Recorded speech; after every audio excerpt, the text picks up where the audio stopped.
काठैको झाला काठैको ढोका लाउन पर्यो चापिता पर्यो चापिता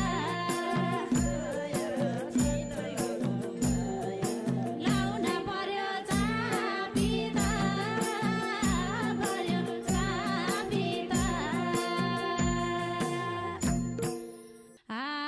खिर पकाउने कराए आफ्नो गोत्रदेखि गएपछि मरे मरोस् बाँचे बाँचोस् पराई